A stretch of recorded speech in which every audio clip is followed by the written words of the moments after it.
আসসালামু আলাইকুম। Being Farzana channel থেকে আমি ফারজানা আপনাদের সবাইকে ওয়েলকাম জানাচ্ছি। যে যেখান থেকে আমার এই ভিডিওটি দেখছেন, আশা করছি আল্লাহর রহমতে সবাই ভালো আছেন এবং সুস্থ আছেন। আমরাও বেশ ভালো আছি আলহামদুলিল্লাহ। প্রত্যেকটা গৃহিণী চায় তাদের সংসারটাকে নিজের মনের মতো করে গুছিয়ে রাখতে। স্বাদ এবং সাধ্যের মধ্যে সবাই কিন্তু এটা করে, আর আমিও এর ব্যতিক্রম নয়। আমিও চিন্তা করেছি আমার রান্নাঘরটাকে খুব সুন্দর করে গুছিয়ে রাখবো। এতদিন যে বাসায় ছিলাম সে বাসার রান্নাঘরটা ছিল খুবই ছোট, যার কারণে আমি রান্নাঘরটা খুব ভালো করে গুছাতে পারিনি। তারপরও ওই আর কি চলার মতো যতটুকু পারি নিজের মতো করে গুছিয়ে রেখেছি।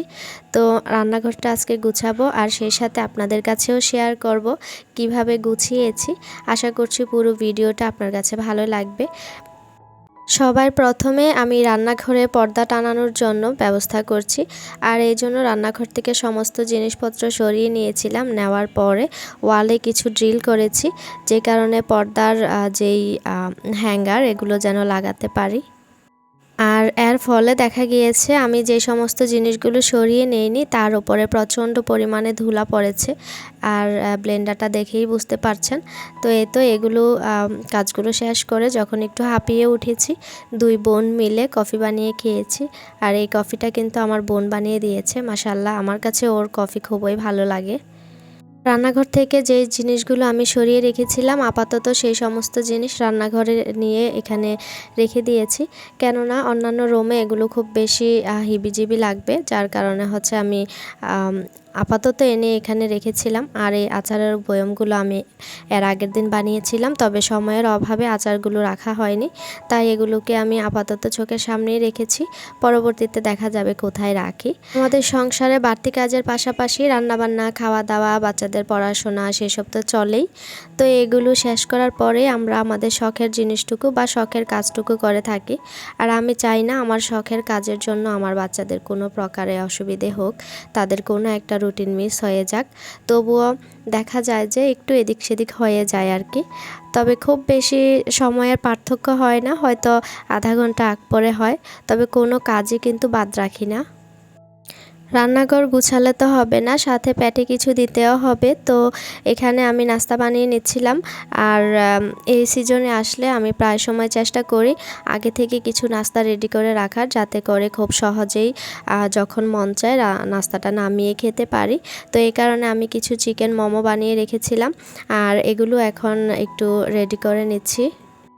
এ ধরনের নাস্তা আমরা যারা গৃহিণী আছি বা যারা স্কুল গোয়িং মাদার আছে তাদের জন্য কিন্তু খুবই হেল্প করে, কেননা বাচ্চারা যখন স্কুলে আসা যাওয়া হয় বাচ্চাদেরকে রেডি করানো এবং স্কুলে নিয়ে যাওয়া আসা, তাদের পড়াশোনার টেক কেয়ার করা, এগুলো করতে করতে অনেকটা সময় লাগে। তারা যদি কোনো নাস্তার বায়না ধরে সেক্ষেত্রে দেখা যায় একটা নাস্তা তৈরি করতে অনেকটা সময় লেগে যায়। আর সেই সাথে তো রান্নাবান্না আছেই, বাচ্চাদের এক্সট্রা অ্যাক্টিভিটিস আছে। এই কারণে দেখা যায় যে আমরা যদি আগে থেকে কিছুটা বানিয়ে রাখি আমাদের অনেক বেশি সাহায্য হয়। রান্নাঘরের চারপাশ একদম এলোমেলো হয়ে আছে, আর এই মুহূর্তে এক্সট্রা কোনো কিছু বানানো বা রান্না করা সেটা অনেক বেশি সময় সাপেক্ষ। এই জন্য আমি ফ্রিজ থেকে নামিয়ে ঝটপট করে এগুলো বানিয়ে নিয়েছি। বলছিলাম স্বাদ এবং সাধ্যের কথা। আসলে আমরা যারা গৃহিণী আছি সব সময় চেষ্টা করি নিজের মনের মতো করে আমাদের আশেপাশে সব কিছু গুছিয়ে রাখতে, সংসারটাকে আর কি। কিন্তু দেখা যায় যে সবাই তা করতে পারে না, কারণ অনেক ধরনের প্রতিবন্ধকতা থাকে। হয়তো ভাবছেন আমি কিচেন অর্গানাইজেশনের ভিডিও দিয়েছি, তবে আমি অন্যান্য কাজগুলো কেন করছি। আসলে একটু ধৈর্য ধরে ভিডিওটা দেখতে থাকুন। আমাদের কিচেন অর্গানাইজেশন এ ধরনের কাজগুলো ছাড়াও কিন্তু সংসারের টুকিটাকি কাজ আছে, তাই আমি আজ যা যা কাজ করেছি সেই সমস্ত কাজগুলোকে নিয়ে একটা ভিডিও বানিয়েছি, অর্থাৎ আমি ডেইলি ব্লগ বলতে পারেন। তো আমি যা করছি সেগুলোই আপনাদের দেখাচ্ছি। আশা করি ভিডিওটি আপনার কাছে ভালো লাগবে। আর যদি ভিডিও কোনো কারণে ভালো লেগে যায় তাহলে প্লিজ একটা লাইক দিতে ভুলবেন না, আর চাইলে চ্যানেলটাকে সাবস্ক্রাইব করে আমার পাশে থাকতে পারেন। পাশে থাকা অল অপশনটি অবশ্যই প্রেস করে রাখবেন। এতে করে আমি কোনো ভিডিও ছাড়ার সাথে সাথেই আপনারা নোটিফিকেশন পেয়ে যাবেন। সময় সুযোগ করে যে কোনো মুহূর্তে সেখান থেকে দেখে নিতে পারবেন। আর যদি ফেসবুক থেকে দেখে থাকেন তাহলে আশা রাখছি পেজটিকে ফলো করে রাখবেন। লাইক কমেন্ট করতে একদমই ভুলবেন না। আপনাদের কমেন্ট পড়তে আমার খুব ভালো লাগে। খানোর পাশাপাশি রান্না খাওয়া দাওয়ার ব্যবস্থাও করে নিচ্ছি। আর এখানে যে ক্যাবিনেটের উপরের অংশটা এটা সবার আগে আমি পরিষ্কার করেছি, অর্থাৎ গুছিয়ে নিয়েছি। এতে করে হয় কি আমার কাজ করতে অনেকটাই সুবিধা হবে।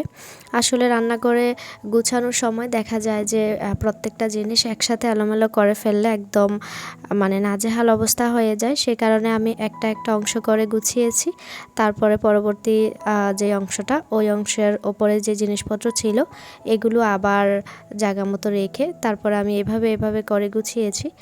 আসলে ঘরে দেখা যায় যে বাচ্চারা পুরা ঘরেই হাঁটাহাঁটি করে। সেক্ষেত্রে যদি আমি জিনিসপত্র এদিক সেদিক ছড়িয়ে রাখি, বাচ্চারা এলোমেলো জিনিসগুলোর উপরে পরে ব্যথা পেতে পারে। যার কারণে আমি এগুলোকে এক পাশ থেকে সরিয়ে আরেক পাশে রেখে এভাবে করে গুছিয়ে নিয়েছি। এদিকে রান্না তো চলছে, তো আমি এই ফাঁকে বসে না থেকে আমার কাজগুলো শেষ করে নেই। তো এগুলো আমি আগেই সরিয়ে গুছিয়ে নিয়েছিলাম, আর আজ আবারও নিচ্ছি। আজ আমি শুধু পরিষ্কার করব, এগুলোকে যার যার জায়গা মতো আমি আর আজকে রাখবো না।